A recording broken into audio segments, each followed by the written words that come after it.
I come from a background where IT was a no-go area.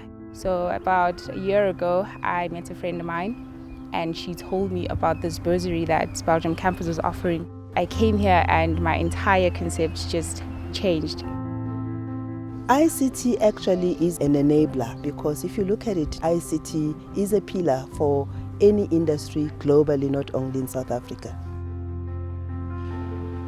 With the world where it is going now, mainly it's about, we need to be in the digital era. So before I even came to Belgium campus, there's an article I read. It talked about how data is the future of IT because, software is commercialized to the point where it's essentially becoming free. So that planted an interest in data. I see it a little bit like music. There's a creative and the logical side that kind of plays each other off. And with so much potential creation power that you have within developing software and participating in building tech as well and not just being consumers of technology.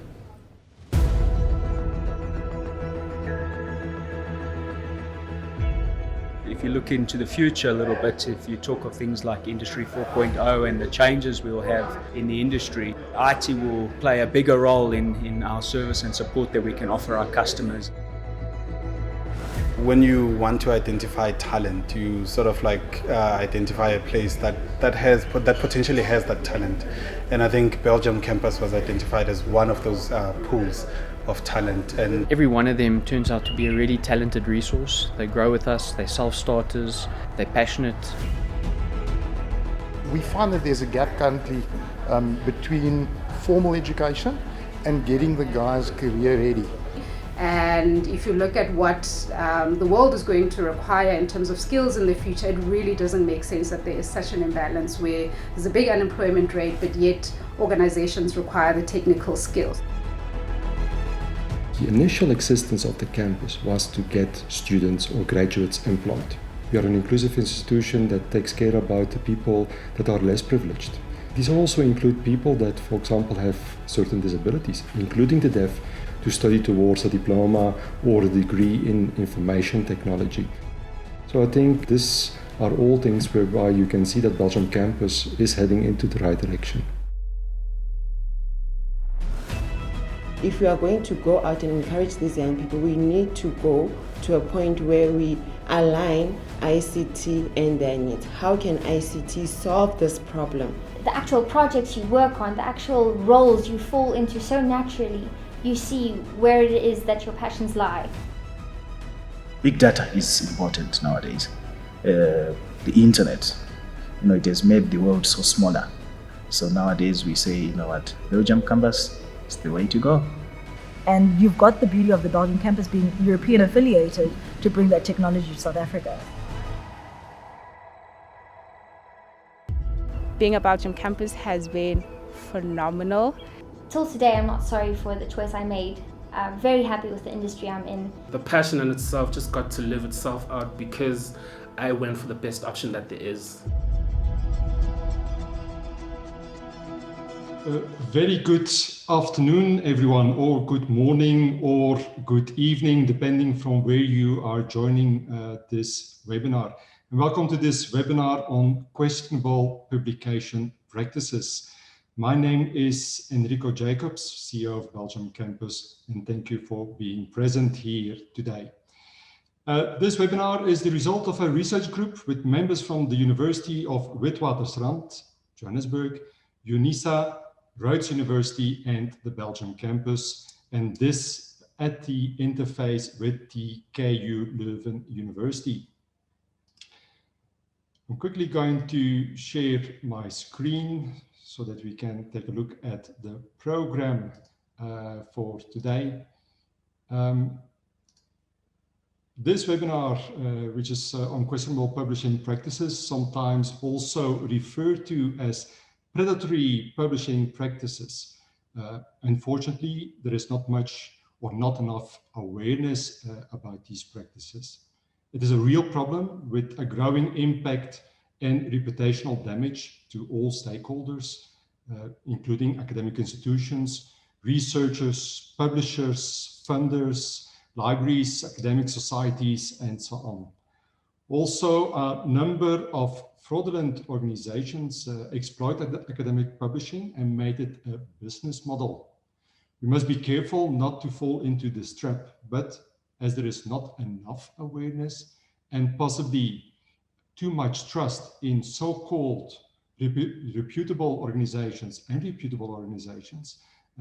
where also these predatory publications have infiltrated to, we do make mistakes.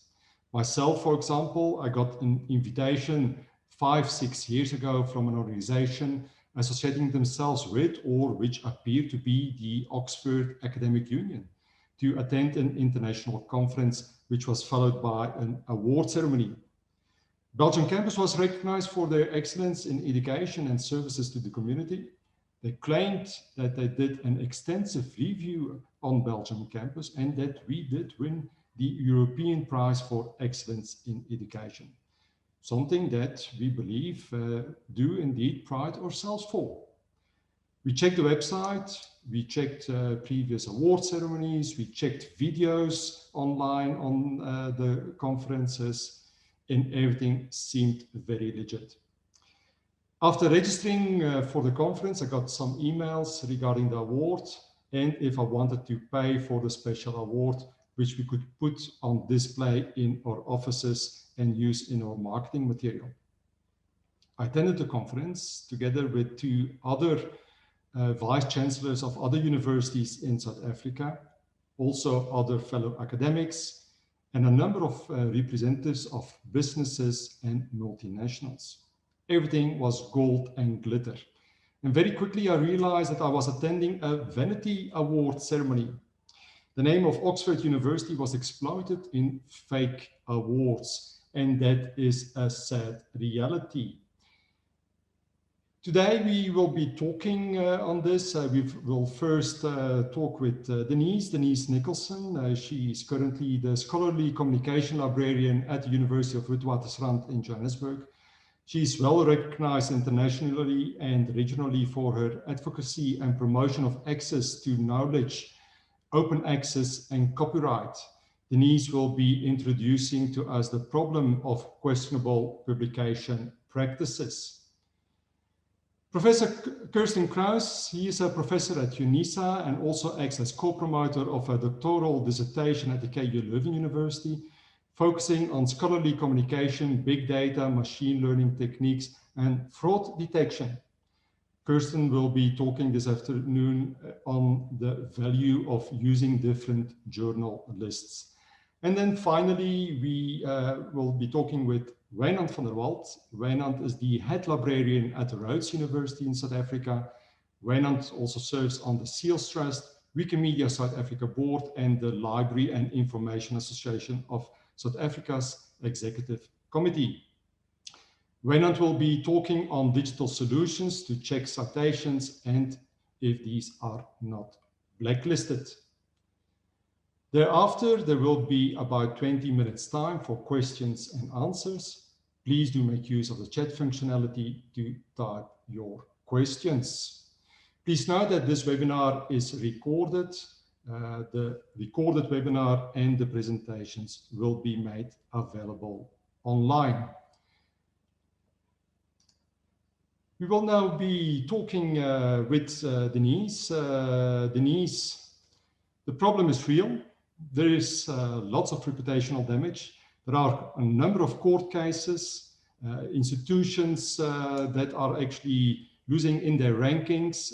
It's also damaging the reputation of researchers and their CVs. Can you maybe this afternoon introduce to us the problem of these questionable publication practices? Good afternoon, everyone, and welcome to today's webinar. And I also welcome our international attendees. I'll just share my slide quickly. Sorry, I had it a few minutes ago, now it's gone. Sorry. Not to worry, Denise, just take your time. Is that okay? Can you see it? No, you still have, I think you have to click on the share button itself. Share. Now it's gone away again. Sorry. Can you see it now? Yes, there we go. You can. Okay. Okay. Across. My topic today. Let me see if am I muted? Can you hear me? Yes, we can hear you, Anise. Okay. Thank you. My topic today is predatory publishers. Oh, what a tangled web we weave when we practice to deceive. Words from the poet Edgar Allan Poe. I will discuss various issues that affect scholarly communication, but in particular, I will focus on predatory publishing practices. I will provide guidelines on how to identify and avoid predatory publishers so that you do not get entangled in the webs these unscrupulous publishers weave in scholarly communication. To set the scene, I will commence with some important international and local statements on research integrity.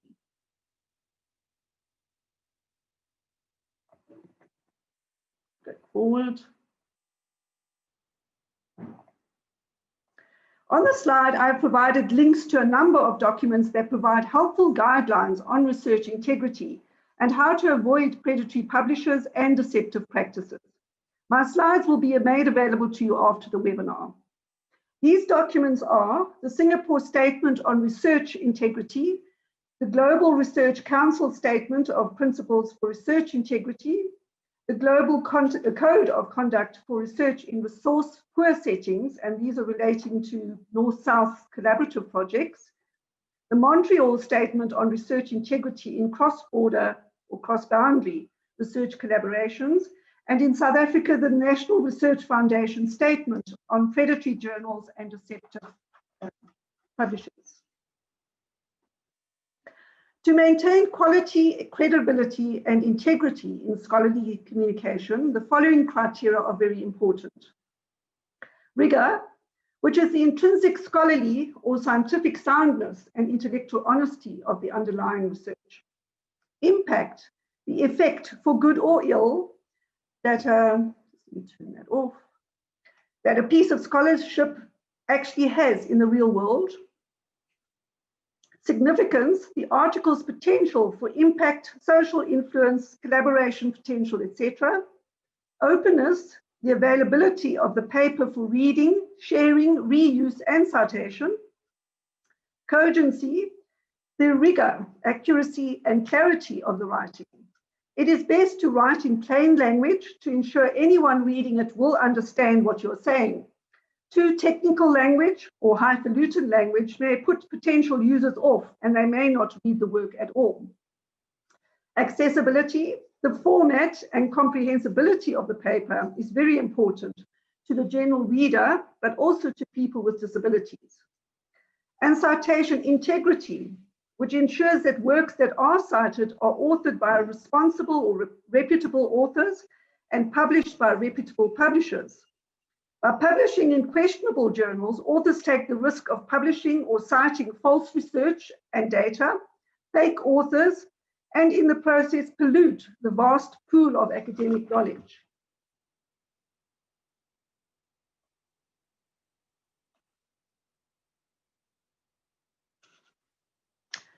The publish or perish syndrome was first coined by H.J. Coolidge in 1932. This syndrome has become a harsh reality in the digital environment, where there is an overabundance of reputable as well as questionable publications. Most academics are involved in teaching and research, particularly in the earlier parts of their careers. Many have additional roles such as mentors, supervisors, examiners, online producers of teaching materials, members of research committees, and others. These responsibilities demand a great deal of time and effort, yet their institutions still expect them to publish regularly. Some even set annual targets for them to reach. In South Africa, academics are incentivized to publish in a list of accredited journals compiled by the Department of Higher Education and Training. This brings additional income into their faculties, which provides funding for further research, conference, and projects. However, Academics do not always publish in these journals for various reasons, including the time that conventional peer review takes and the long waiting period before it is published. They would rather select a quicker route to get more publications in that year. This is where the danger of publishing in questionable or predatory publications arises. The publication race is not negotiable. They seldom have a choice. It is either publish or perish. Without a good record of reputable publications, an academic CV, job, and promotional opportunities may be negatively affected. The number of research outputs has a direct bearing on their academic appointments, tenure, promotional opportunities, research ratings, and status. Academic institutions frequently use the number of publications to an individual's credit as the measure of competency and institutional worth. So the reputation of the institution is also at risk or at stake if its research outputs are published in questionable publications. So what is predatory publishing? Jeffrey Beall, a librarian and academic from the University of Denver in the US, was the first person to coin the phrase predatory publishing. He defined it as the practice of publishing journals that exploit the emerging acceptance of open access academic journals to undermine peer-reviewed processes. As you may know, Beall compiled a list of criteria to identify predatory publishers. He also maintained a list of predatory publishers and journals for many years until it was closed in January 2016. On this slide, you will find a link to Beall's archive lists and other lists of blacklisted publishers. Unfortunately, there is no single consolidated list to check, so it can be time-consuming trying to confirm if a publisher is predatory or not. What are questionable publishers? They are publishers that do not follow international standards and best practices. Their practices and services are generally unconventional, substandard, or offbeat, and have a questionable reputation in the academic world. They provide poor or no editorial services, indexing, peer review, etc. They are not always money-driven, but some do charge an article processing charge in exchange for publishing. These publishers also produce vanity publications, flaky academic journals, fake or substandard content, and or plagiarized material. They also include startup or inexperienced publishers who perhaps have good intentions, but have not yet met the required standards to be categorized as reputable in academic circles. Perhaps with some mentoring or funding, these may improve and join the ranks of reputable publishers in the future. In general, questionable publishers provide inferior content and publishing services. However, some academics with good intent and good content publish in these publications either because they are unaware that they are questionable publishers, or they do so willingly to increase their publications or enhance their CVs. To boost their own profiles, sometimes supervisors encourage their own students to publish in such publications. Unfortunately, they do not consider the potential or real damage it will be on authors, their reputations and careers, and their institutions. What is more important is how publishers in such publications, what is more important is how publishing in such publications or citing them will pollute the vast global pool of academic knowledge. Citation pollution is a major problem in research today, and you will hear more about this from our other speakers later on. Predatory publishers are indeed questionable publishers, but their main purpose is to make money unethically. They have no concern for integrity or acceptable standards. They always charge article processing charges and sometimes additional admin fees. If an author requests that the paper be withdrawn for any reason, they are charged a withdrawal fee. If they do not pay it, the paper is published with fictitious authors. This happened to a senior academic at my own institution. This is now a lost paper and lost citations. Predatory publishers do not pay royalties to authors and often try to keep the copyright, even though the work is open access. Sometimes they use one publication as a freebie to sell another publication.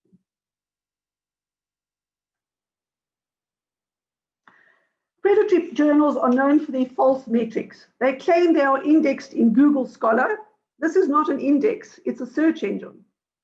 Others are GISI, Copernicus, Cytofactor, Global Impact Factor, Journal Impact Factor, Universal Impact Factor, SJIF, and iSource. There are no global or universal impact factors. These so-called indexes are clear indicators that they are predatory. So if you see them on their website, be warned, they are predatory. To avoid predatory and questionable publishers, always do some research first. When looking for a journal to publish in, always check international or local accredited journal lists. Example, in South Africa, the DHET provides an annual list of accredited journals, which include SA journals, the Norwegian list, and all journals indexed in Scopus, ISI, and IBSS. Check if the journal is registered with the Directory of Open Access Journals. Since 2014, it has much stricter criteria. Is the publisher a registered member of the Open Access Scholarly Publishers Association, or the Committee on Publication Ethics, or International Association of Scientific, Technical, and Medical Publishers? Such membership demonstrates commitment to internationally accepted standards and best practices. Check the websites of publishers, or ask your faculty, colleagues, other experts in the field, or your supervisors to recommend reputable publishers. Do some research on Google, ResearchGate, and evaluate comments made about publishers. Reputable publishers or journals acknowledge their status, past or current affiliations, name changes, ISSNs, DOIs, etc. They have a website that provides full contact details, author guidelines, and a help facility for queries, submissions, charges, and payments where applicable. They also provide accepted standards of peer review, metrics, impact factors, and other relevant information. I'm sure you have received at least one or many email invitations from a predatory publisher, generally with grammar and spelling mistakes. If nothing else, they can be a great mood lifter on a rainy day or in a COVID lockdown. Remember to show these emails to your family, fake or not. They will be very proud of you to see that you have been put on such a high pedestal. Or put them on a fridge magnet. Remind yourself every day how great you are. These are some key characteristics they all have. A very general or informal greeting addressed either to you by name, they find your email on the web, or to dear academic, dear student, or dear professor, or dear doctor, even though they want to publish your recently passed master's dissertation. Then they start with general chit-chat, something like, greetings from the name of the journal, or hope you're doing great, or hope our email finds you well in a healthy mood. Wait for it. Then the extreme flattery begins. These emails can be a big boost to your ego, but do remember that thousands of others have received exactly the same email and praise. They call you esteemed, brilliant, magnificent, amazing, one of a kind, or the leader in the field. I'm impressed by your quality work, and I really value your contribution towards recent work. We have gone through your papers and find it is a wonderful resource for upcoming works. Grammar mistake right there. It would be our honor and great fortune if you will share your manuscript. Exactly whose fortune are they talking about? Theirs, not yours. It is our immense pleasure to invite you and your research allies to submit manuscript. Good for you. You can now call all your collaborators research allies and warn everyone if they're not with you, then they're against you. They also make your work out to be the greatest thing since sliced bread. It may very well be, but all they see are dollars. They are not interested in the content. Sometimes it is already published in a reputable journal and they want to copy and republish it, which is totally unethical. Then they have honorary appointments. If you're lucky to be informed that you are now an editor of their journal and do not come across it just by chance, you may get an invitation saying, it's your eminence and reputation for quality of research and trustworthiness in the field of, and then they give a totally unrelated topic to your field. and for which you have been invited to become an honorable editorial board member. You may also be added as an author to a work you had nothing to do with. It's almost impossible to get your name removed. And that is not all. You will for sure get regular reminders if you ignore them. So you have two choices. Either delete them or stick them in your junk mail and hope one day delete them all, or write and tell them that the intellectual property in your work belongs to your institution and they should contact your legal office. That usually stops them.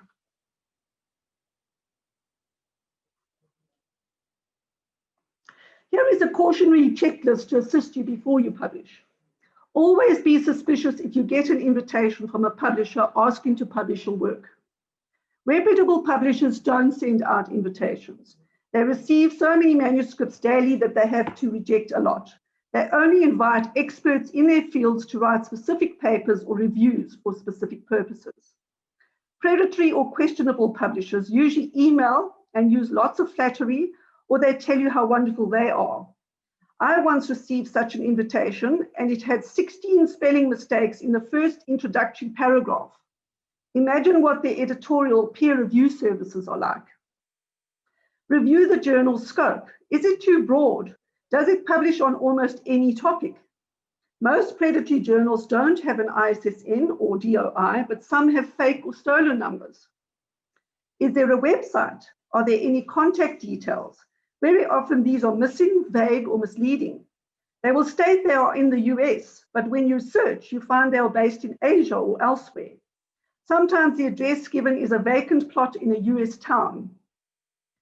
Journal titles have a country name in them sometimes. Example, Canadian Journal of, but when you look at it, there's nothing to do about Canada. Titles mimic or hijack other journal titles. This is not always easy to detect. Are there bright colors or excessive advertising on their website, normally not of an academic nature? Is there poor spelling, grammar, or bad formatting on their website or in their emails? Do they have links to international accredited publishing bodies, or have they just cut and pasted from other sites? Here is the real giveaway. They offer a very quick publishing time, even accept them overnight. One academic tested a publisher. He sent his paper 5 minutes before midnight, and it was accepted 5 minutes after midnight. Poor or no peer review is common with predatory publishers. Authors are not required to rework a material. They publish as is, just add a cover. Author fee schedules are vague or hidden or deceptive. They only send you an invoice once they are about to publish your work. Publishers invite authors to review or write for journals totally unrelated to their field of expertise. Publisher guidelines are copied from other publishers. Journal claims to have an impact factor, but there's no way of confirming this. Or they claim they have a very high impact factor, yet they've only been going for a year. A number of journals have exactly the same editorial boards, or their editors are all from the same institutions. When did the journal start? Is it regular? Is it one of those volume 1, issue 1s? Is it really going to go to issue 2? Has a once reputable journal been removed from the DHET's accredited list? Example, the Mediterranean Journal of Social Science, because of serious plagiarism. Think, check, submit is a very useful tool that you can use. 2 predatory book publishers to avoid: Omniscriptum, formerly VDM Verlag, and Lambert Academic Publishers based in Germany, but they have associates in other countries, including Mauritius. All they do is put a cover on it, nothing else. On the slide, I've given you a link to various useful resources on how to avoid predatory publishers. In conclusion, considering that these unscrupulous publishing practices are on the increase, it is clear that a scalable, easily adopted national and international approach is necessary to resolve them. Global knowledge and scientific truth are under attack. If academics continue to publish in or cite from predatory journals, the very essence of academia and academic integrity is at risk. Sadly, we live in a world of fake news, fraudulent journals, and fake or poor quality conferences. We cannot allow research to continue to be polluted by use, reuse, sharing, and/or citing of questionable publications. The fundamentals of academic integrity must be upheld. We need a new approach to identify questionable publishers before publishing or when citing others' works so that citation pollution is stopped or at least reduced as soon as possible. The next two speakers will provide interesting discussions and some possible solutions to these problems. Thank you for listening to me. Thank you, Denise. Yeah, flattery is indeed something that is there. They're also quite persistent, I find out. They even start calling you, like you said, you know, they claim maybe to be in the United States. And I once had somebody on the phone, and well, that person was definitely not in Los Angeles like they claimed to be. It was somewhere, a call center in Brazil. But the business model is there on these fraudulent journals and publications. It is a multi-million and possibly billion business. I read that it is estimated that by 2022, 37,500 predatory journals will be around. And it's very quickly or very easy to fall into the trap.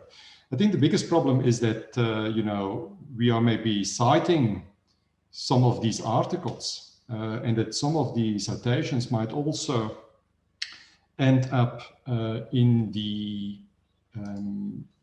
reputable publications also with publishers that are very well known, and that we need to take a look at this. I want maybe to move on to Kirsten. Kirsten, being aware of this problem as a scholar, what can I do about this? Awareness is of course one thing, but and Denise gave a whole checklist of what we need to be mindful of, but how can we verify if a journal is indeed real, that it is trustworthy? What strategies can I put in place for this? Thank you, Enrico. Thank you, Denise. Yeah, indeed. Denise had she has a quite interesting presentation, you know, on a very practical level to help identify these so-called questionable predatory journals. A second aspect of, as you say, identifying, you know, the sort of outlets that you need to publish in is which journals are the good ones. And in my presentation, I will now, in fact, focus on that and talk a little bit on how to discern between good and bad, and maybe then choose an outlet for either to publish or a journal to include in your citations or that sort of thing. Okay, great. Looking forward to seeing your presentation.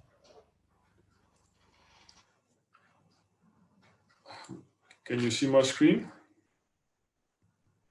Yes, thank you. I think you can also start the presentation itself. Yes, there we go. So my focus is now basically a response to what Denise highlighted as a problem. I think, you know, one of the biggest issues in our environment currently, and Denise spoke to the issue of perish or publish, is really, you know, how to move forward, what to do.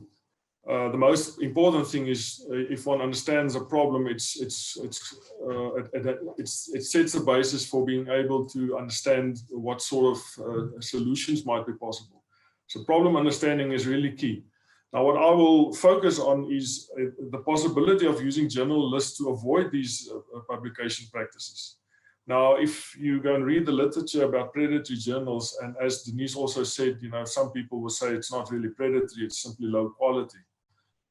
So weak science has different forms. I will in a minute talk to a paper that a couple of colleagues, myself and a couple of colleagues wrote on retracted research. It's also a sort of a weak science. But the question really to ask is, in what sort of way can one use a combined strength of different types of journalists?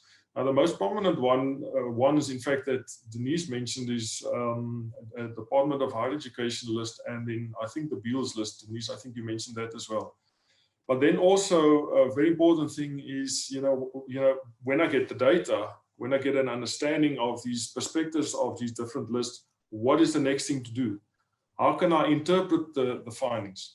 So my presentation, and I think also Wynand, who will be after me, will focus on what sort of directions can we put forward for further research, because the findings and the things that I will put forward in a minute, because I will show a little bit of the raw data, is not conclusive. It actually, in a way, I'm inviting the community, you guys, to maybe join forces with us to really go and explore this topic. The second thing I just want to also mention here is the issue of data cleansing. Because what we discovered when we look at various types of journal lists is that there's actually several issues with regards to the list data, metadata, journal data, compatibility between different lists, and so forth. The bottom line is that I think at the end of this meeting, we would like to invite you, and basically I'm saying that we need each other. So if we look at what literature says about journal list problems, there's quite a couple of readings that one can read that links, that actually talks to different types of lists, or that would say, well, here's a couple of journals from the Beals predatory list that exists in Scopus or in Cabell's or the Department of Higher Education list. The bottom line of these references, the point of these references is basically that they say that none of these lists can really stand alone. And a better position would be to combine the strengths of different lists. But just as in a couple of examples, these are indeed not the most important ones or the only ones. Here's an example of the Director of Open Access, where they have 37 blacklisted journals according to Cabell's, and then also according to Beals 41. And the same with Cabell's whitelist. Now here you can see it's actually a bit better. Obviously, it's a bit weird to see this connection, the one, but publishers is a different story. But just to show that given the data that they had in 2018, they actually found that some of the so-called reputable lists, in this case DOAJ, have questionable publishers in it, or questionable titles in it. In this case, what the authors did is they compared Beals' list with a couple of library databases. In fact, a DOAJ should also be there, but what they found is at that stage, and this is an interesting date, they downloaded their data in May 2014, but also in 2014, DOAJ reviewed their criteria and actually improved the quality of the lists. If I look at the dates, and the paper doesn't say that, but if I look at the dates, I can assume that the data that they used for the study is in fact the latest data.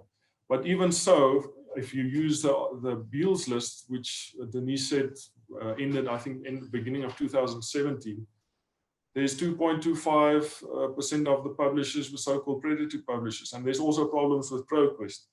And what this study also found is that there are metadata mistakes on the Director of Open Access journals. This study compares Beals list and Cabell's blacklist. And what they actually found, and this is quite good to hear, is a good outcome of Beals' list is that it caused many of these so-called predatory publishers to go out of business. So it's important, when the moment when these questionable publishers are flagged on some sort of list, it actually causes the journal to close shop and maybe reopen in another name or whatever the case might be. But it still leaves us with a question: what about those that are still in business? Or if they are caught out, just start a new name and start a new so-called business, how to discern those? This example, this study is actually two papers, but they basically talk to the same thing. And interesting, they say they found 87 predatory journals active in the neurosciences, and none of them listed in the Directive of Open Access. And one of their conclusions is that PubMed should raise the bar for journal inclusion. Now, this was October 2016. A lot has happened since then. And if we look at this, some of the stats that Enrico gave, there's probably much more of these journals. And given the COVID pandemic and the desperate need for science related to health, I won't be surprised if this number has skyrocketed. But we need research on this. Another one is to show, given the Beals list again in 2016, evidence of predatory publications in Scopus. So the bottom line is that none of these so-called reputable lists are really immune to infiltration. There are also problems with the concept of blacklisting or predatoriness. Rifai et al. Said that it's not the correct analogy, and Denise also hinted to that, it's not really a predator-prey issue, but sometimes, you know, there's a sort of a symbiosis. Authors need predatory publishers, and predatory publishers need authors. Also, an interesting thing is that most of the studies, in fact, all of them that I could find in a relatively short time, all rely on the Beals list. A couple of them include Cabell's. Beals list also is a bit limited in the sense that he was anti-open access, and one of his claims is that open access is the breeding ground. And also, since his list was removed in 2017, it could be argued that it's outdated. To come back to the question of these risky journals that haven't been flagged yet, those are the ones that are probably more dangerous because fraud is only good fraud if nobody knows about it.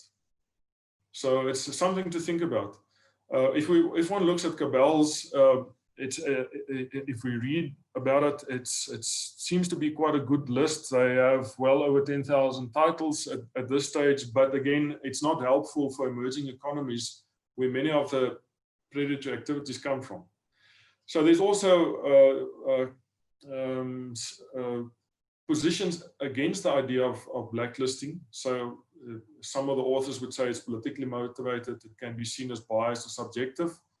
Sometimes the criteria are vague or not stated. Some argue that it's unethical conduct or academically invalid. And then also, you know, the question is to be answered is, can a blacklisted publisher actually produce good titles? We don't know that. So if we look at different types of lists, and this is now basically, you know, almost a year of reading and studying and investigating together with my colleagues, that one can categorize journal lists in different ways. Okay, so one can say, well, on the one side you've got the cancerous research or the red zone, on the other side you've got scholarly well-being. So you've got the real blacklisted titles, for example, Beals list, Iranian blacklist, Malaysian blacklist, but then you got removed titles. Now, for example, Directive of Open Access it has removed titles, but some of them are removed not because they're bad, it's simply because they're not open access anymore. Also with Scopus, in some cases, it might mean that the journal just stopped publishing. So maybe 2 years back, the journal was still fine. This year, they stopped publishing. So when it's removed, it doesn't really mean it's really bad. It could just mean it needs further investigation. Then there are databases or indices or lists that are simply records of titles. Then there are others that one can see as vetted or accredited. Now you've got Scopus, Cielo, Norwegian list, which is a subset of the South African list, one of the subsets, in fact, a part of Norwegian list, the Danish list, Flemish, and then obviously the South African list. And then you've got another category, which is what we can call disciplinary list. So you've got Econ Lit focusing on economic and management sciences. The ABDC list is quite an interesting one because it also categorizes journals within the list. PubMed, which focuses on the medical industry and so forth.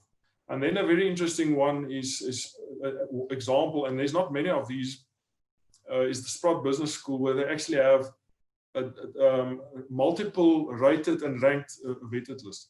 Now these lists also, they overlap. Okay, for example, the Norwegian list, it can categorize here, but the Norwegian's also got like 3 levels in it. So just to give you an example of how the lists look like, if you can search for them on the internet, this is the Iranian list. You basically see the title, URL, a publisher, and a date. The Pakistani list is quite a detailed, useful list, and it has interesting detail, for example, like editors and so forth, different categories. But again, I think this is in a PDF format. The Malaysian list, also in a PDF format, but you will simply get it as a title and a publisher, and whether it's indexed in Scopus or ISI. Director of Open Access, they have about 51 fields in their spreadsheet, a bit more, I think, that you can use to get all kinds of metadata. If you look at the remove titles, it gives some information, like, for example, the date that a title was removed and a reason, like in this case, a publisher failed to reapply. Now, interesting, this statement could mean that a title is not open access anymore. So nothing wrong with the journal, it's just not open access. Here's an example of how Scopus looks like if you download it in Excel spreadsheet. You can see I can scroll a whole lot to the right, show you some of the different fields. Department of Higher Education own list, also a spreadsheet. This is the Scopus subset of DED. What they give us is the title, ISSN number. Okay, no standardization in this case. For example, I would like to see a little dash in between the first 4 and the last 4. They give the publisher name. This is the Danish list. Again, mostly, like in most cases, you've got an ISSN number, a title, and a level. Then the ABDC list, the one that I mentioned, which is quite a useful one for my discipline, is they categorize journals. So they would have an A+, a B, a C, and yeah, that's basically it. So ideally, in my discipline, I would like to see an A+ journal because typically the impact factors of those are high and they get good citations. And what I've also seen is the review processes are extremely thorough. Sprott, as I mentioned earlier, what they do, and this is from a business school, they actually combine different lists. In this case, they combine ABDC, ABS, CNRS, which is a French list, and from there they compile their own categories. So again, this is a very list to identify good quality journals. To come back to this, ideally one would like to have a full picture.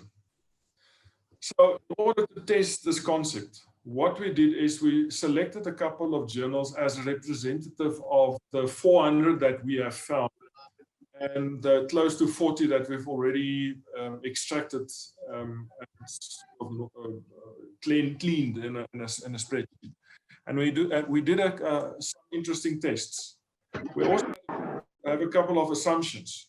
For example, that we assume that multiple lists and a variety of different types of lists will give a better understanding of journal quality. To identify both low quality, the good ones, and possibly titles not on lists. There are 3 usage scenarios. The one is that as an author, I want to publish, and I'm now speaking from the point of view of an author. I want to choose a title to publish. I want to choose a title to cite, or I'm reading a paper and I want to look at the list of references. Now, in my own discipline, I'm fairly clued up with the discipline's good journals, but in other disciplines, I need guidance. And the question, therefore, is how well can these journalists assist me? So what we did, and this is an interesting one, just to show some of the raw data. And I've got a lot here, and I don't think I'll have enough time to go through all of it. But just if you start putting these different lists next to each other, what you can, for example, see is that in the 2 so-called reputable lists, DED, you find that there's a Scopus discontinued, and it says publication concerns. which could possibly flag this journal as questionable.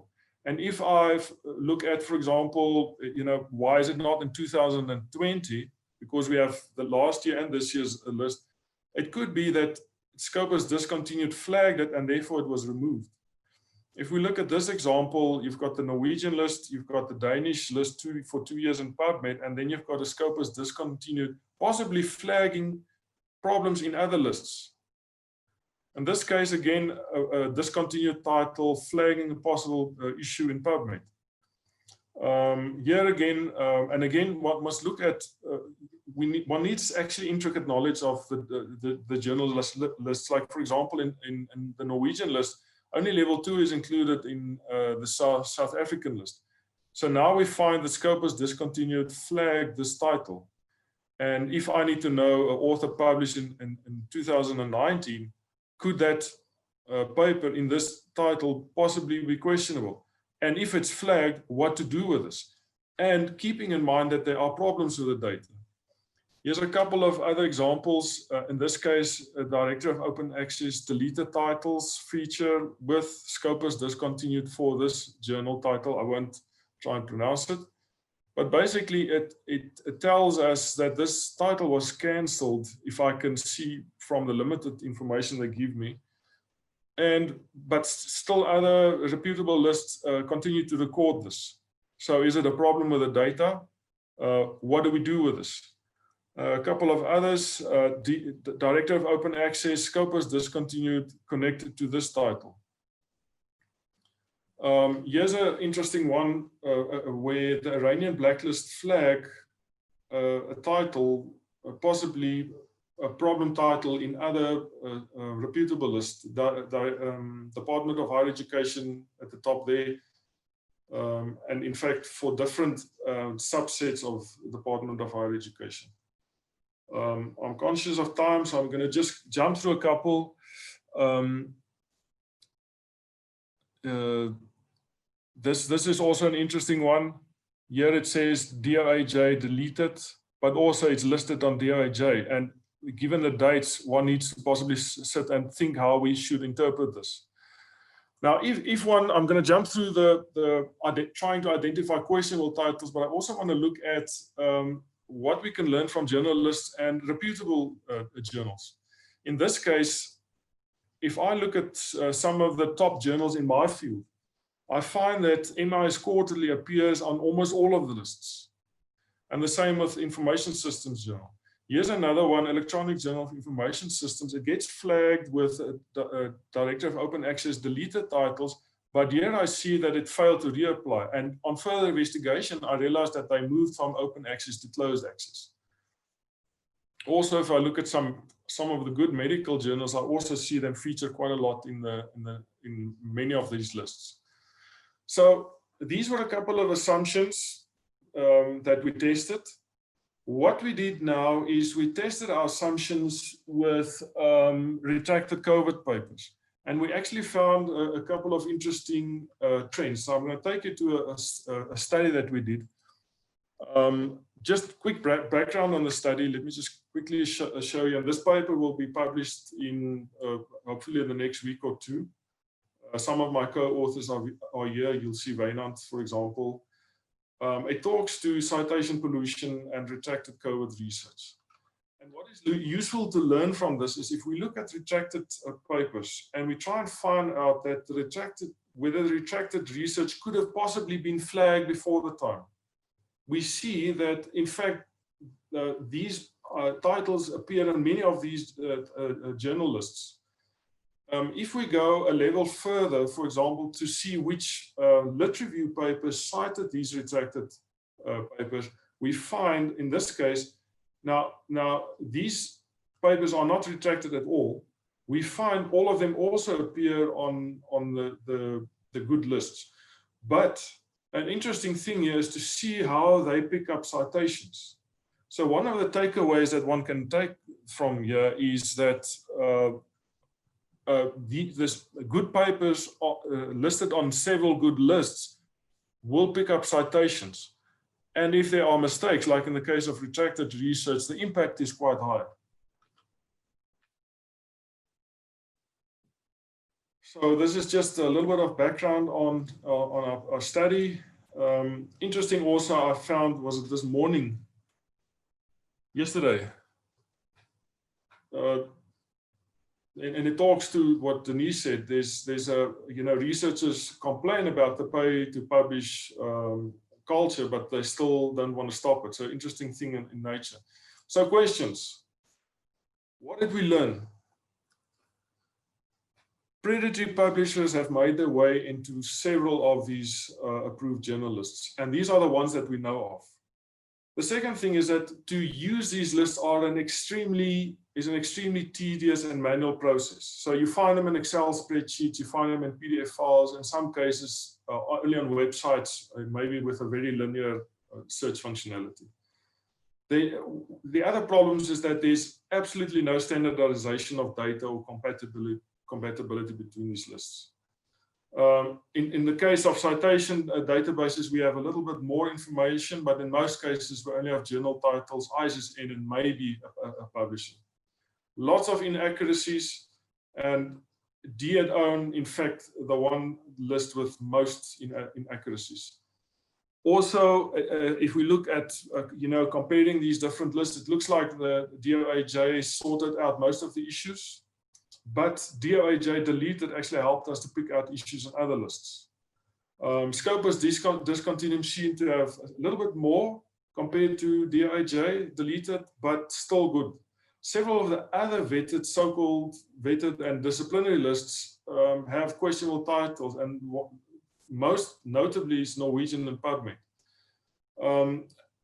Some of the old blacklists have a few matches on other lists. And in a few minor cases, these blacklists actually confirm each other. But mostly when there's a blacklisted title, they don't appear on many of these lists. Very important, what we can take away from the study is that lists can be used to inform each other, to fill in the gaps, help fill in missing information, and identify quality issues in other lists.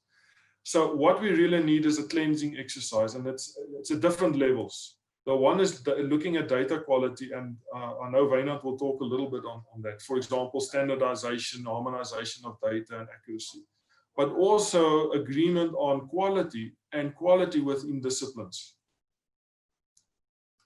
Other issues that we picked up is that the need for inclusion and exclusion criteria is extremely important, including information about dates, inclusion dates or exclusion dates. There's a need, because some titles will improve or deteriorate over time. An important thing is that we need information about non-listed titles, what to do. Maybe we can start a watch list, and that could also apply to predatory conferences. Enrique, you mentioned an example. Rankings of titles are very important, like, for example, Norwegian, ABC, and Sprott. In my own case, if I want to publish in a journal, what I would do is I would first go to the ABDC list to find out where it categorizes in that list. The next thing I would do is I will see if I find the title in the Department of Higher Education.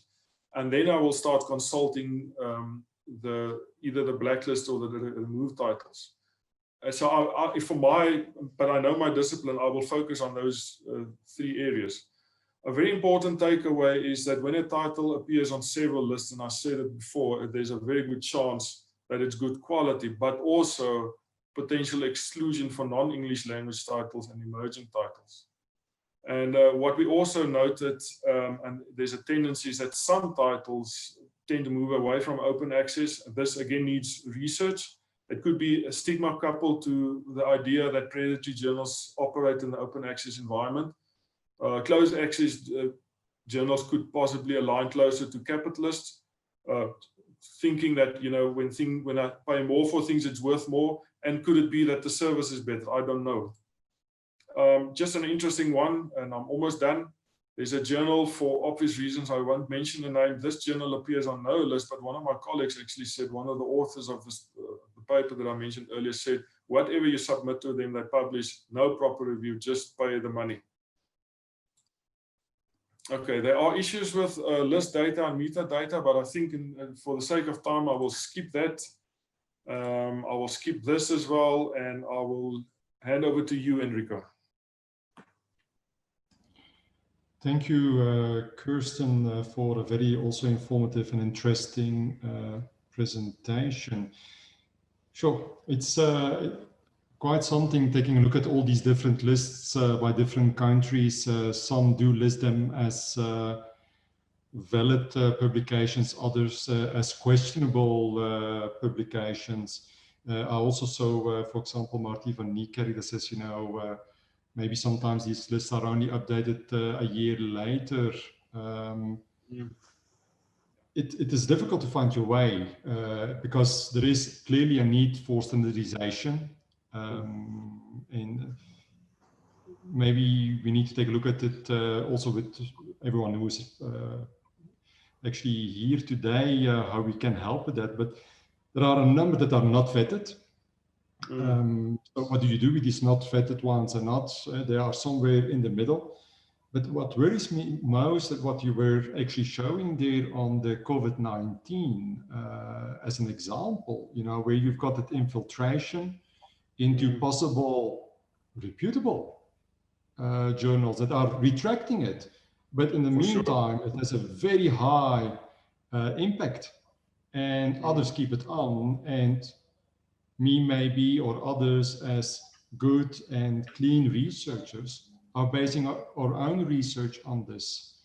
And this is, of course, something that we need to take a look at what we can do about it. So thank you very much for that, Kirsten. I believe there will be quite a number of questions on this a little bit later.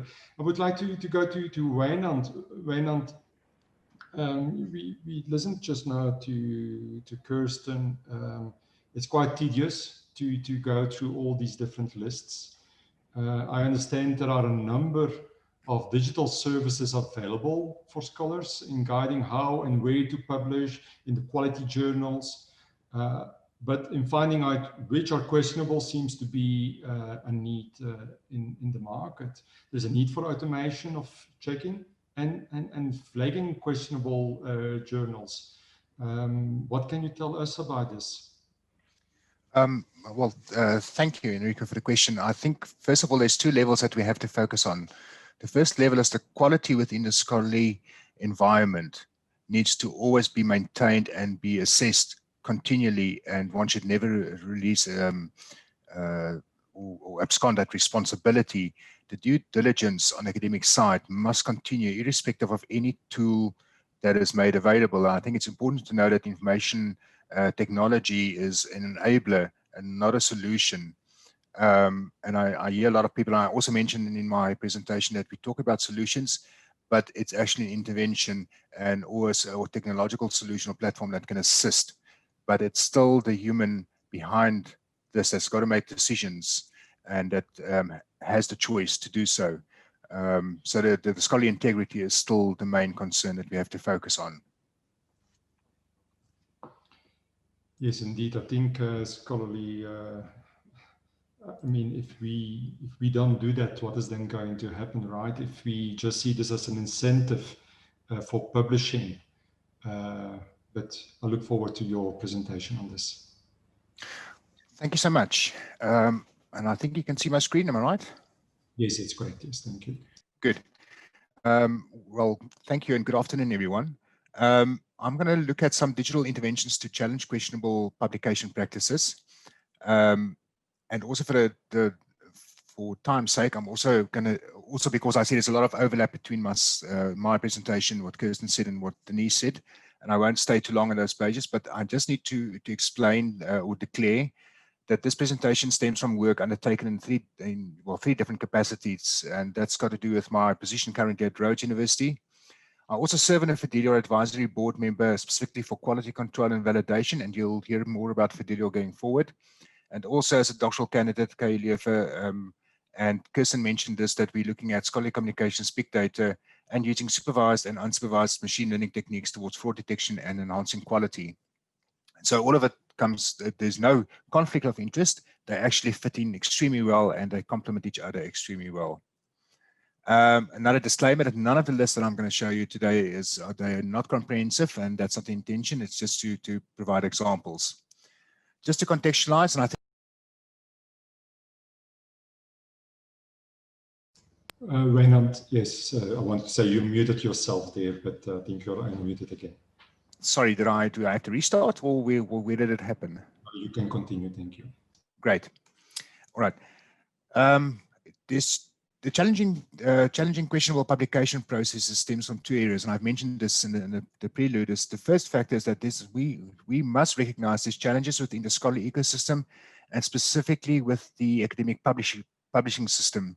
And a lot of what we've been trying to address over the past couple of years through open access, etc., is to remedy the situation, but in the process, we've also created new problems, and questionable publications are but one of them. But the bottom line of everything is human behavior. And this is typical. We would not need rules if we all behave correctly. But unfortunately, that is not how life works. Sorry, why doesn't it want to move? There it is. The scholarly ecosystem and values and guiding norms. We look at scholarly integrity. We talk about stewardship. We talk about knowledge development and dissemination. And we talk about quality assurance then within those processes. But human behavior dictates differently. And I think this is a well-known picture probably. Most possibly the first person to have taken the shortcut would have thought or would have known he's doing something that he's not supposed to. He's trashing the grass. He's not wanting to go the full way. But eventually everybody just follows, knowing that this is without even thinking about it. And this is what is frightening with the questionable publication processes. If we don't create an awareness of it, then it will become the norm, or at least one of the forms, normal forms. The reason for shortcuts, and some of them been touched on already, there's incentivization and capitalization. This is both at the author level, at the institutional level, and at the publisher level. There's perceptions of bias, especially the West-North power base, and we know about these perceptions from especially students saying, well, they can't get published in academic journals that's published in North America because of the perception on their side that African students might be of less academic standing than the European or American equivalents. Other reasons might be the pressure, specifically rankings. And I do have a problem with rankings, whether it's institutional rankings or whether it's academic rankings. Then purely for degree completions, where you have to hurry in order to complete your degree, you cannot afford to go into another year, and therefore you publish. And then plain ignorance, I think, quite often as well plays a role. Now, when we try to address the problem, we have to ask ourselves, what are we trying to address? There's certain quality assurance processes already in place. So we have in journal assessment processes, we have an assessment practice, which looks at scientific rigor, the affiliations, editorial boards, impact factors, business model, and all of these are normally, when a journal is indexed, it's an expression of that assessment. And we also have certain principles, the vetting principles that states in general compliance to a set of criteria. The criteria might differ, but the compliance to the criteria is a requirement. And specifically the principle of transparency and best practice, membership, journal review processes, policy, technical, administrative. And there's a heavy reliance on renowned index providers like Clarivate Analytics and Elsevier. And I think it came out in one of the questions raised or a previous presentation. Somebody mentioned something about this, and we just assume if something is indexed, whether it's Scopus, whether it's Web of Science, it means it's good quality. And maybe those assumptions need to be addressed as well. Then we have to look at the various tools. To address this currently, there's some tools and interventions in relation with intended use, and we have to consider that the tools, one tool won't fit all in terms of all the issues within scholarly research processes. For instance, today I'm not even touching on things like reference managers, etc. There is currently, I think, more than 400 tools listed for use within the research environment. So this will just be a very small focus. But within the research process, we understand that people select titles to gain knowledge, and then reference, the reference being an expression of that knowledge that they use to create an article or create something. Selecting titles to publish in, the review process itself, assessing references used by others, and the challenges, as Kirsten indicated as well, interdisciplinary approach and disciplinary focus, knowledge. And some of the interventions currently, the manual process, we've got journal and checklist and automated facilitation, which I'll focus a bit more later on, which includes some of the open access management tools and list analyses. Now, within the manual processes, people check journal lists, and they check what we refer to as journal blacklist or whitelist. And I would actually urge everybody to steer away from those terms, not for any political reasons or anything, but purely because all types of lists are actually exclusionary in its most basic form. So even the dead list is actually exclusionary, and there's no accreditation or at least incentive to publish in something that might not be included in the DIET, but the fact remains it doesn't stop the user from going, sorry, not the user, the author from going to a different journal and publishing there. It's still academic quality. So we need to understand that the journals themselves is extremely biased in certain cases, and also I think filled with assumptions. There's some of the other current interventions, the manual, the checklist procedures, where you've got evaluation framework that people use to, like this, the rubric at the bottom, the journal evaluation rubric, where researchers can go and they can check their resources based on these various criteria. But I have one question, and it's a hypothetical question. Should the vetted journalists and managing entities of those journalists not be scrutinized using the exact same relevant and validated criteria that is used to vet journals and publishers? Because I picked up as part of this this whole process that the research team is involved in, is that quite often the very things that vetting agencies use to align the criteria, they don't apply to their own lists, for instance. And I think that is one of the challenges that we have, and specifically when it comes to transparency, affiliations, and correct, descriptive, and complete metadata. Additional current interventions include a lot of manual tools and services. So there's free services like Think, Check, Submit. Denise alluded to this as well. You've got your DOAJ, COPE, SMAGO, some catalogs, Stop Predatory Watch, Retraction Watch. There's also subscription services. One was mentioned, Cabell's International, and then Clarivate Analytics Journal Citation tool. And there's some new tools that speak to some of the, or small part of the problem. The Kronos Hub is intended to assist with open access management for institutions, and that relates to APCs, funder management, etc., but also the identification of appropriate open access titles to publish in. Science Pod brings value to content creation, and part of that content creation is also an assessment of citations. Then Cite itself is more an argument analysis platform where arguments for or against is highlighted, but it also makes mentions of some of the retracted works. In terms of the market, the need for automated intervention, already in 2017, Bill stated that the problem is it's incredibly time consuming because, as Kirsten mentioned, there's currently more than 400 lists that we could identify. And even a DIET list, it's reality, I think it's only about 5 subsets that we work with, but it's more than 400.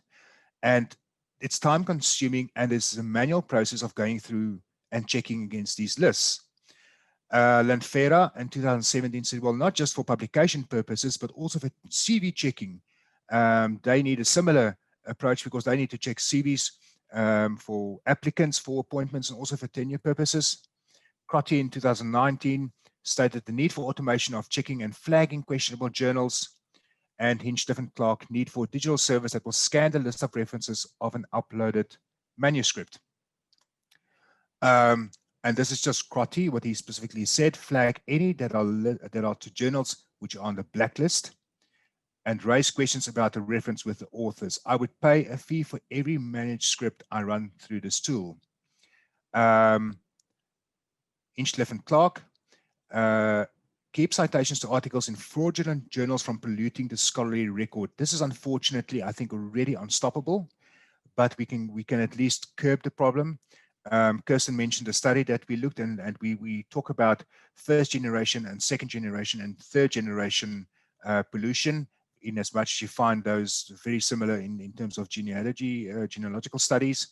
You also see that the exponential growth into the second, from the first to the second generation, is incredible, and more so from the second to the third. So even though you might retract that paper, the unfortunate thing is that the concept that enveloped that specific citation is still going forward in the standard publication processes, and it's not checked. So coming to addressing the need, Fidelior, just check it. It's quite new on the scene, although it's not new in conceptualization. And what they aim to do, and really what they are doing, is first of all, they provide a core data service. It's a software as a service platform, and it provides a solution that combines all these various journal lists and allows for cross-list searching. And as Kirsten indicated, where the power lies in this is that it's not just looking at one single list, it looks across all of them. And I would personally rather choose a journal if it's, for argument's sake, in the top 50 listings that you find. So this will also, it's an additional tool to not just bring all of the data together of all the various lists and standardize it, but to ensure that you can search and you can find an appropriate journal for publication purposes, or to cite, knowing that you can go ahead, it's safe, you can cite this journal.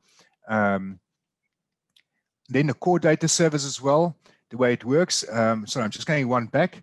In this case, we've got Octogem, maybe I should point this way, Octogemonica. And you can see the different lists. There's the Web of Science, the DA 2019, BFI list, and the Flemish list, and also the dates of those lists, and also reasons. In this case, the DA 2019, it's because it was one of the individual journals that DA had stated as part of their inclusion list.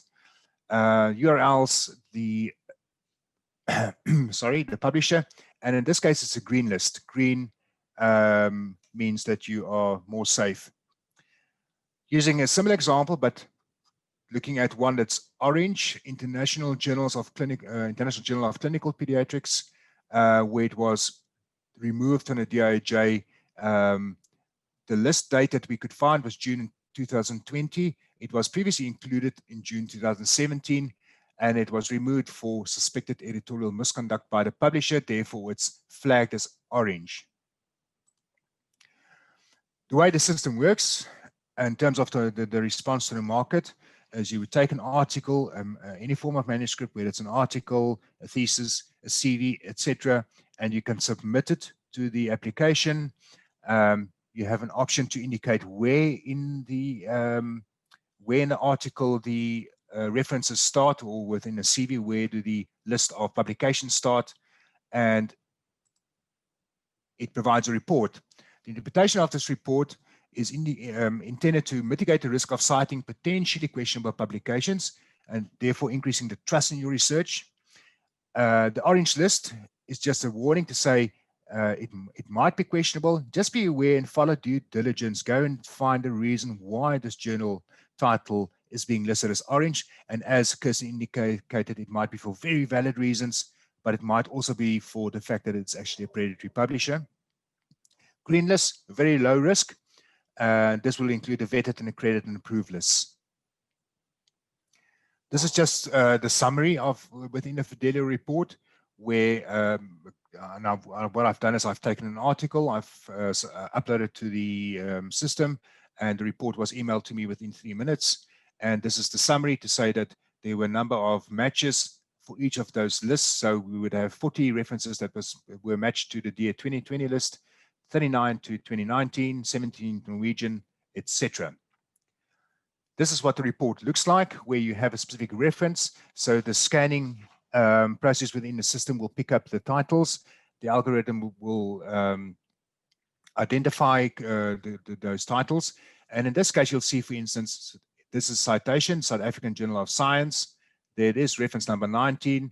And it was used, this journal title was used 5 times. So it's not at article level, it's at journal level. It was used 5 times within your references. In this case, I can see there's 13 green lists that it's featuring on, including DIJ Norwegian, and 0 orange lists. I can see that the date is June 2020. It was already included from September 2010 on the DIJ list.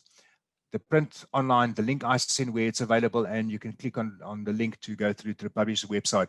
This link is especially helpful where something might be orange and you want to go and as part of the due diligence process to click on it and find out why this journal, go to the publisher's website and find out what is the case with this specific journal. Then this is my role as part of the advisory board, is to do independent auditing. First of all, looking at the Fidelio core data service, looking at the quality of metadata and the comprehensiveness and inclusiveness, looking at the Fidelio report itself.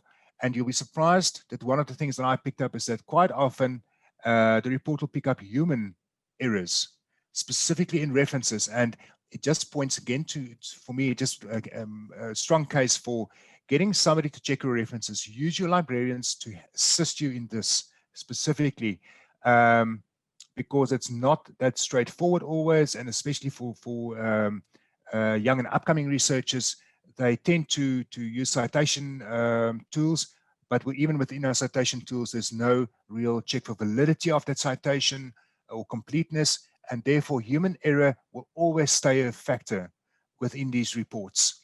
And that's not something that any system can actually counter. Human factors will remain a problem.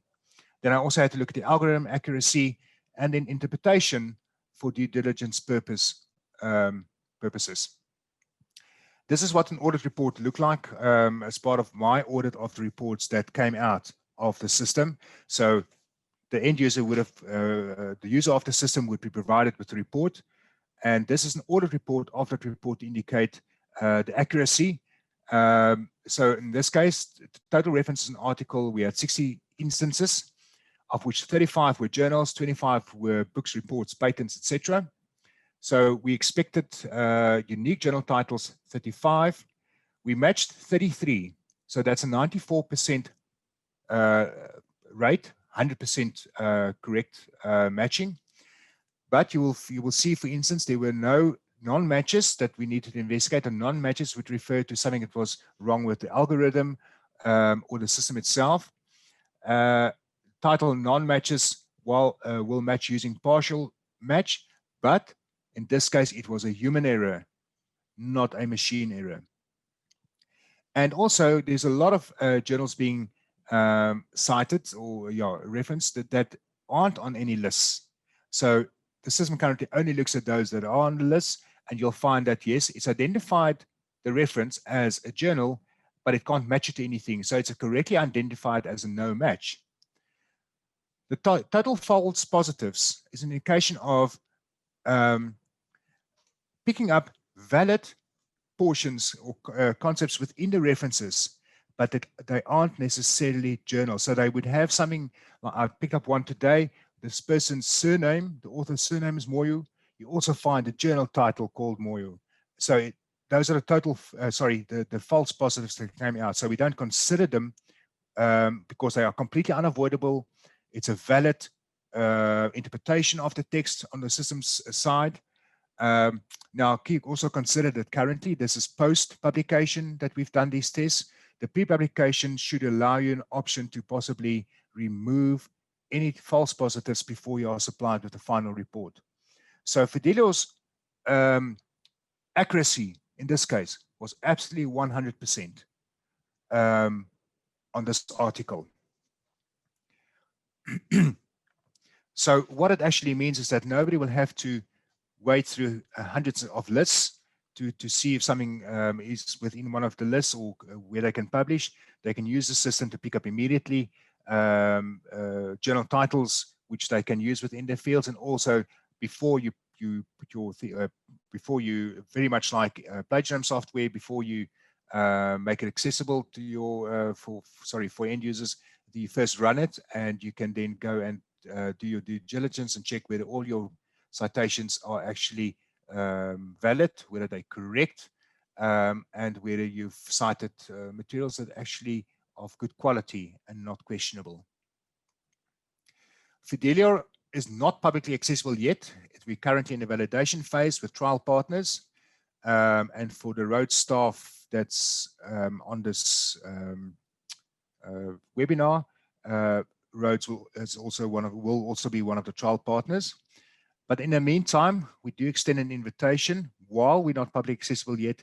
Is should anybody that's part of this webinar want to receive a report, to submit one article to info@fidelio.net, we will create a report and do the validation and return it to you as soon as possible. But keep on, please do understand that it is December, so you might not receive a report immediately. But this is to also just start allowing people to see the result of using the Fidelio interface. Way forward. First of all, one of our biggest challenges, and this is also what Enrico, some of the questions, pertains to the question you asked initially. The metadata, there's incredible amount of work to be done in terms of metadata. There's a focus on metadata quality and open metadata that needs to be checked. That's everybody, that's the publishers and everybody that needs to come on board. The data harmonization, we focus on expression of and compliance to standards that needs to come in. Then we have to look at data integration. We have to focus on creating value through data integration, considering that, for instance, currently you'll find that the real valuable metadata is actually also behind the paywall. And we need to also, when we talk about open science, we also need to consider metadata as part of that open science environment, and we need to make it accessible to the metadata, and we also have to ensure that it's linked correctly. So these are stakeholder responsibilities that will help the whole of the ecosystem. Just to mention, just quickly going through metadata quality lacking, and I've noticed specifically on the publisher site, especially OJS sites, where a lot of information is not available, and that to me immediately, even if it's very valid, and I've looked at the DIET list, even if it's very valid publishers, the journals are of high quality, the publisher site alone might turn people away, specifically because there might be data missing, identifiers missing, there's a history missing, the editorial board information is outdated, etc. But you find exactly the same problem on the lists, on the aggregator pages, and on vendor pages. In terms of data harmonization standards, we need to look at certain standards, and one of them is the country of origin versus country of publication. There's always this, I realized when I was working with the list that for some reason people have the perception that South Africa don't publish much. Then I started looking at the publication outlets, and I realized it's because the country of origin is not listed, the country of publication is listed. For argument's sake, UNISA Press is published in the UK through Taylor and Francis. So you would not recognize the fact that that title, without obviously digging, is actually published in South Africa. And it creates a misconception in my view. Then we need to look at standards for information interchange. We also have to look at the data integration, and specifically when it comes to identifier managers, please go and check your journal on ISSN portal because there's problems. Crossref is actually very good, but what I found is that a lot of the journals, the articles have a Crossref DOI, but at the title level, there's no Crossref DOI. And that needs to be actually upped as well. There's also others, Scopus ID, NML numbers, etc. Then Wikidata, again, we talk about the imbalance between North and South, and I've realized that a lot of the publishers, and I'm talking about Taylor and Francis, etc., their journals are extensively detailed on Wikidata, which means that by default, the Global South, ours are not. And that sort of distorts the picture just by mere fact that they have made the effort to make sure that everything is linked on the Wikidata platform, which is the center of the semantic hub. And if we were to go forward in terms of the fourth industrial revolution, one should consider the fact that Wikidata is the center of the semantic hub. There's an example, very good example that I've listed there that I'm not going to go into. So the scholarly innovative ecosystem, There's various stakeholders, scholars, research institutions, etc. There's an incredible opportunity at this point in time where we can overcome barriers to challenging scholarly integrity while furthering science. But the community needs to be co-creative. We can't just sit back and wait for a solution. We need to talk to each other. We're part of this knowledge economy. There's various toolboxes that we can use. One is the current environment, various services, there's software solutions, knowledge sharing interventions. The return on investment will be academic integrity, trusted research environment, sustainable partnerships, all of which is aimed to have a meaningful transformation within the scholarly communications landscape towards a societal and a long societal impact. There's a lot of references, and I just need to say thank you to both Belgium Campus ITversity for this webinar and for the invitation, and then support from the colleagues both at Rhodes University, the Fidelio research team, and KU Leuven.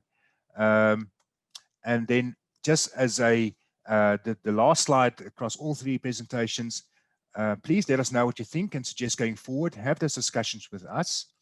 If you are interested in collaborating, please contact any of us. There's Denise, Kirsten, and myself. Our details are there. We invite you to complete the evaluation form, which will be sent to you via email. And we will also just remember, if you would like to participate in testing our services, you are invited to submit a single manuscript to info@fidelio.net. Thank you. Thank you, Wijnand, for this presentation. Doing the due diligence is indeed, I think, very important. Going through 400 lists is very, very difficult. I believe that Fidelio then can help us to do our homework and to get a report if the citations that we are using are indeed of reputable journals or not. I'm happy to take a few questions from the public. Please note that the correct spelling for, of course, the email address.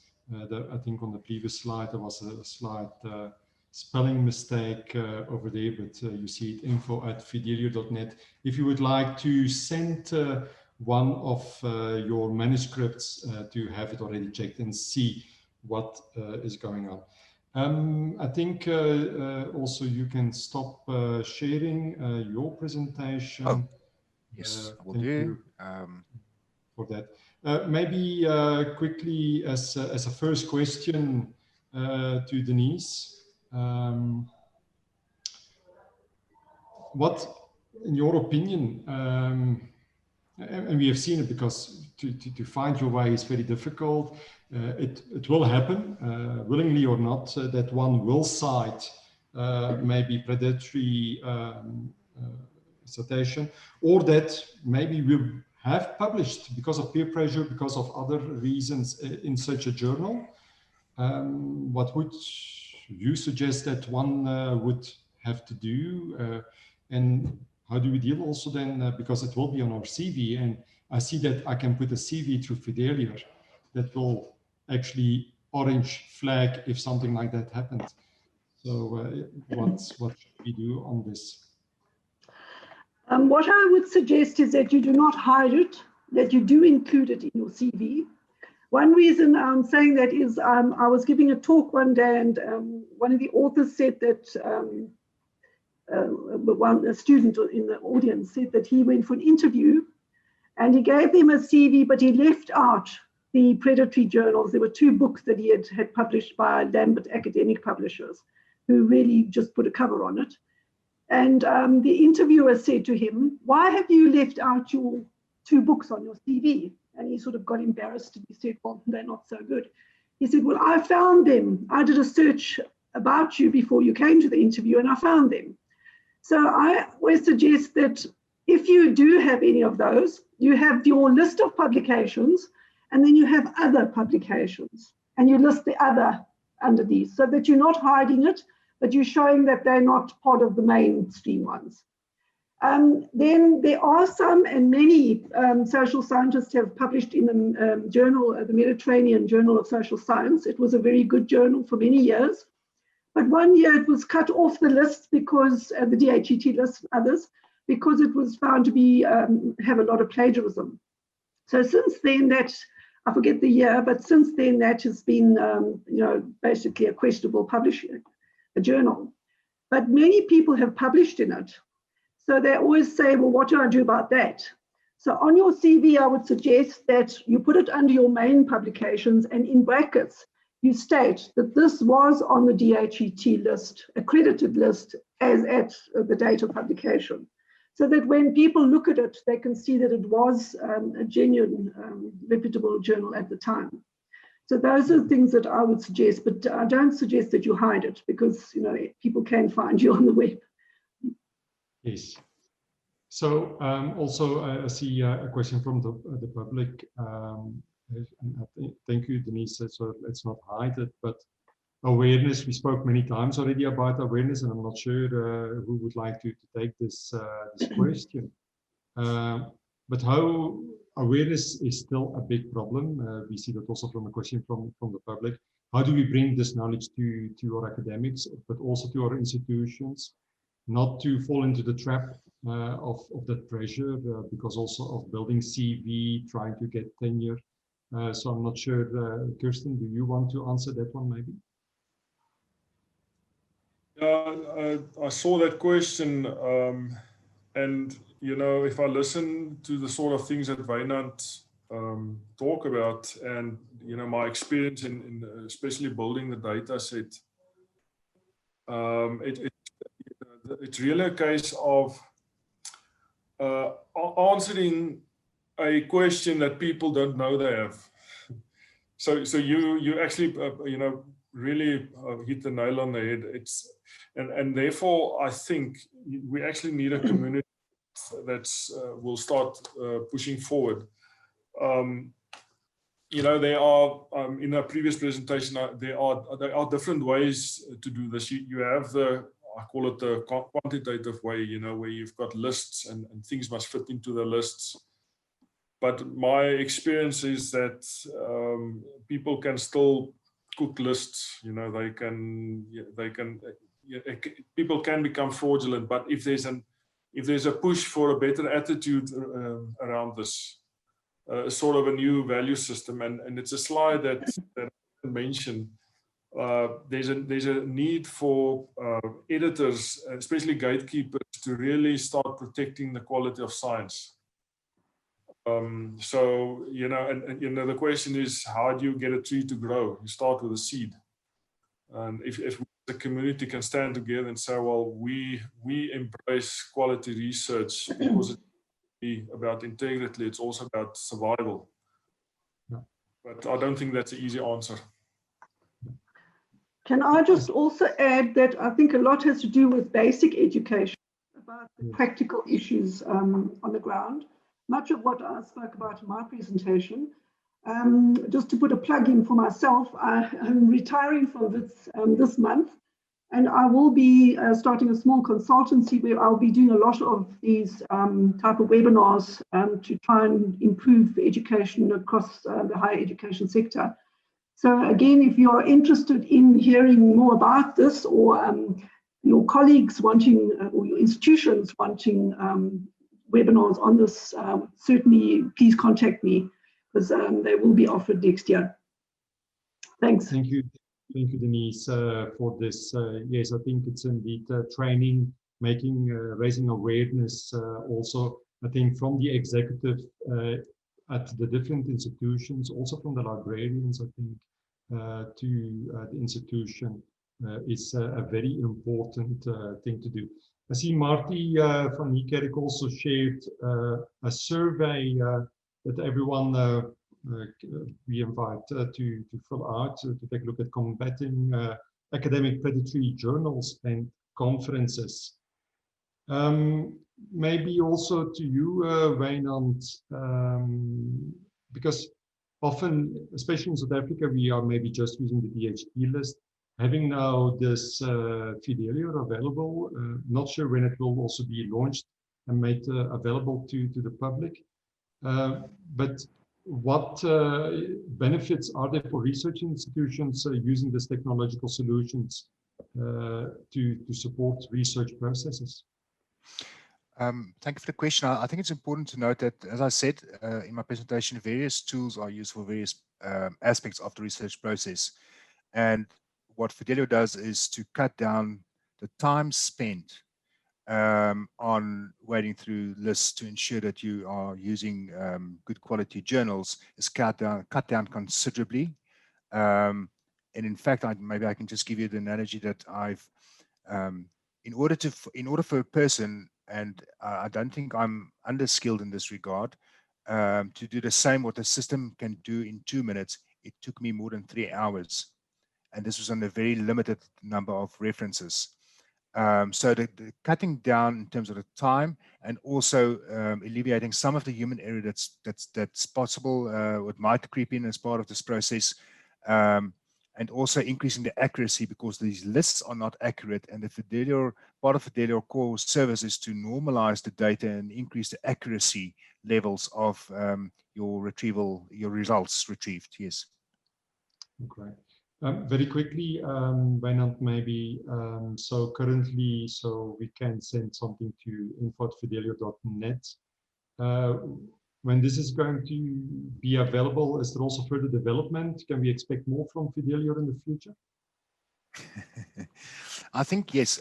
First of all, the current validation phase is intended to test what we already have in place or what Fidelio already has in place, but also that continual communication, and that's what I was referring to in my presentation as well, is that it needs a whole community to address these issues.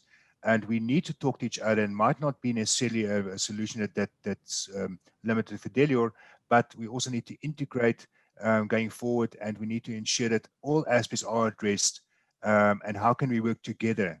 For me, that's the most critical, and that's a step in the right direction, and the conversation will also allow us then to understand what's the potential areas for development pending the needs from the academic environment.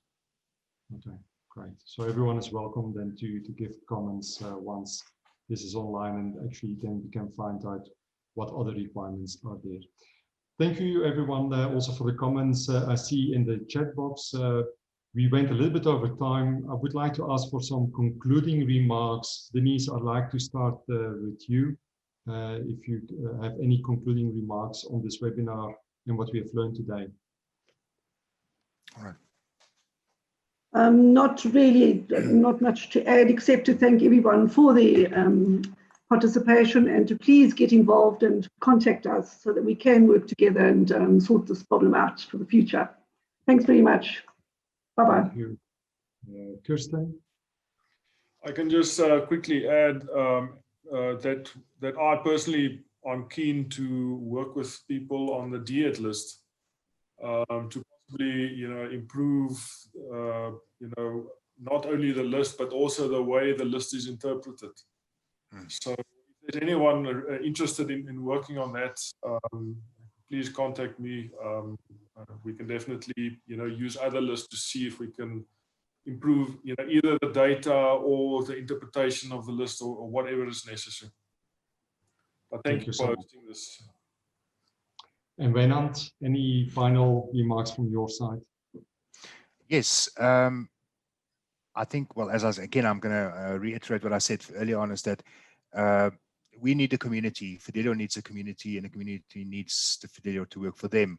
That conversation then also includes an extension to the community that if they're interested to become trial partners or launch partners, to also the invitation is open, take up the conversation, and then we can see how we can go work forward together. I've seen some comments about Johan Maton's article, and he's done great work in this country and is internationally renowned. And that's also one of the things that we're looking for, is to also work with the CREST Center at Stellenbosch, because we know that we can help each other. We can collaborate to better the quality within the scholarly community. Thank you, everyone. Thank you, and thank you for the invitation. Wish to thank the presenters, Denise, Kirsten, and Wijnand. Thank you very much for the information you have shared with us this afternoon. But also to you, thank you for attending. I see at a certain moment we were with 65 people who attended this webinar. This webinar was very well attended. I look forward to connecting with you offline after the webinar, but also to extend a new invitation to you very soon. Thank you for being here this afternoon, and go well. Thank you. Bye-bye.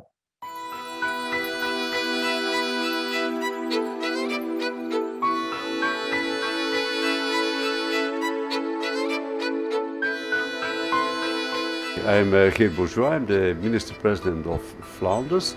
Flanders is a state in the north of Belgium. We're working in Southern Africa. We have a general representative here, and we have 3 partner countries: South Africa, Mozambique and Malawi. So I'm here to visit our 3 partner countries, to have a lot of political contacts, but I'm also going on the field in the framework of our development cooperation. I saw a lot of interesting initiatives, but I'm glad now to be here on our campus. I had read about the campus before I was here. I had a lot of figures, and it is confirmed what I read. So this is a very inclusive campus, but also a high-performant campus. So I think both go hand in hand, and that's what I admire.